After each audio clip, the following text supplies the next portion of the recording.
What's up guys? Welcome back sa ating channel, Coins TV. At ito na nga guys, ang huling 100 natin dito sa halagang 1,500 na ipinahiram sa atin ng aking kapatid. At nasa huling bahagi na nga tayo ng ating coin hunting. At ipapakita ko muna po sa inyo yung ating lagayan ng coin capsule. Ayan, dahil may nagtatanong sa atin, may mga nagtatanong kung saan daw makakabili nito.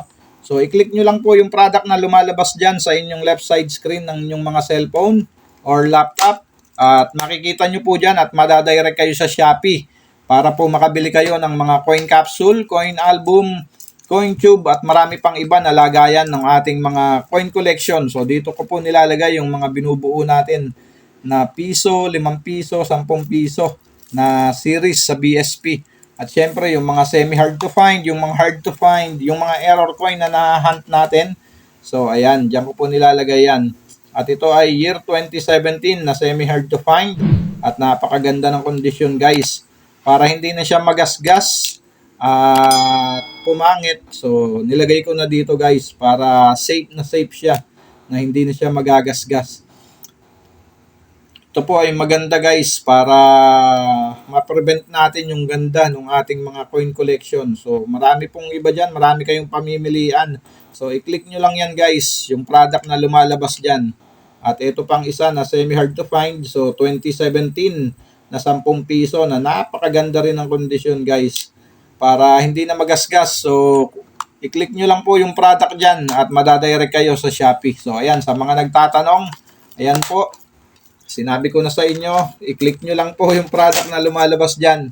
At eto nga, umpisahan na natin tong ating coin hunting. So ayusin na natin to. At ayan na nga guys, nahati na natin sa tatlo yung ating huling 100 dito sa ating coin hunting. At kukuha lang tayo ng 1.5 at sana swertehin tayo dito. Nandito na sana yung 2005 na hinahanap natin na napakatagal ng panahon. At kukumpleto doon sa ating tigpipiso na binubuo. So ayan ang ating first coin, non-magnetic na 1998. At ito ay non-magnetic at hayaan na natin dyan dahil hindi naman maganda yung kanyang kondisyon. Ang hinahanap natin dito, 2017 at 2018 na upper mint mark. So yan ang hinahanap natin sa NGC. At syempre dito sa BSP, yung 2005 na hard to find. Na talaga namang hard to find talaga dahil napakahirap makita nung 2005 na BSP dito sa piso na to. Parang suntok sa buwan na lang na makakita sa sirkulasyon ng 2005 na yun. Okay. Next coin. Common. Common pa rin. At sana makakuha na tayo ng 2005. At napakarami ko pong nakikita na napapanood guys sa YouTube na mga coin. So yung iba common at sinasabi nila na mahal at libo-libo ang halaga. So mag-ingat po tayong lahat at siguraduhin natin na totoo yung napapanood natin sa iba na nagsasabi na mahal.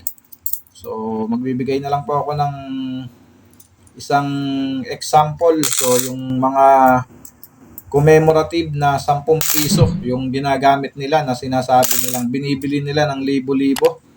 So common lang po yan mga guys. Yung mga 10 piso na commemorative natin, lahat yan common. Yung Andres Bonifacio, Miguel Malvar, kay General Antonio Luna. So common lang po yung mga commemorative na yan guys. Maliban na lang kung naka-blister pack na kagaya nito.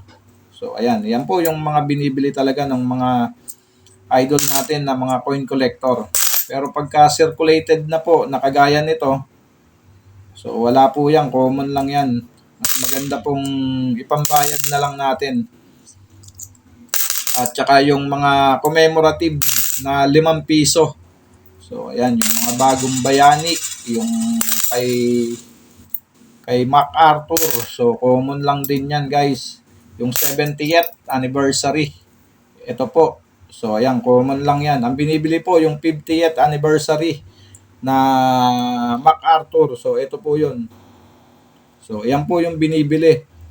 At yung 70th anniversary, so common lang yan. Pati yung bagong lipunan na 5 piso. Na 5 piso na commemorative. So ayan guys. At wala nga tayong nakuha sa ating first batch. So tingnan natin dito sa ating second batch.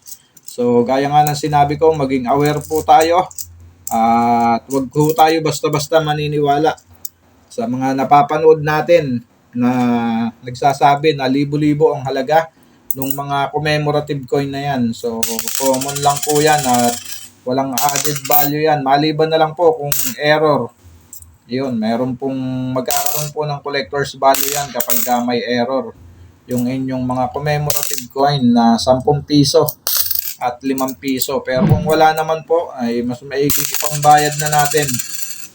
Dahil wala pong kukuha sa inyo yan. Kahit anong gawin yung pagbibenta niyan, hindi nyo po maibebenta yan. So, sa mga nagsasabing mahal na libo-libo ang halaga niyan, doon nyo po ibenta. Pero 100% hindi po kayo papansinin ng mga yan. Dahil alam naman nila na common yan at ginagamit lang nila. So ayan guys, at dito na nga tayo sa ating coin hunting. At sa mga nagsasabi naman na puro kamay lang daw ang nakikita sa atin. So ayan, so ito talaga ang makikita lang dahil nagko-coin hunting na tayo guys. Ang pinapakita natin talaga yung barya. Dahil ito yung tinitignan natin. At kung gusto naman nila ng mukha, pwede naman. Kaya lang, ang kailangan natin doon, dalawa ang cellphone. Para yung isa nakatutok sa atin, etong isa nakatutok doon sa tinitignan nating barya. So, at wala naman tayong dalawang cellphone. So, tayo ay isang hamak na coin hunting lang na baguhan na coin collector. So, ayan. Kaya wala tayong dalawang cellphone. Kaya ganito lang, yung daliri lang at mga barya yung nakikita sa atin. Malay mo, isang araw, mapagbigyan natin sila na makita tayo. Namimiss yata nila tayo at gusto nila tayong makita. So, ayan. Huwag kayong mag-alala at darating tayo dyan. Malay mo, isang araw. Bigla na lang magpakita yung mukha ko dyan sa screen. So, ayan. At ayan na nga, balik na nga tayo dito sa ating coin hunting. Meron na lang tayong 2 piraso. 2015, 2010. So, ayan. At wala tayong na-hunt dito sa huling 100 natin. Na 0 tayo. Pero meron tayong na-hunt na naman na isang 2025 na piso. So, wala na ihalo ko yata. So, ayan, ito. So, panlima na natin to na 2025 na piso. So, ayan. At masasabi nating common lang talaga to ang 2025.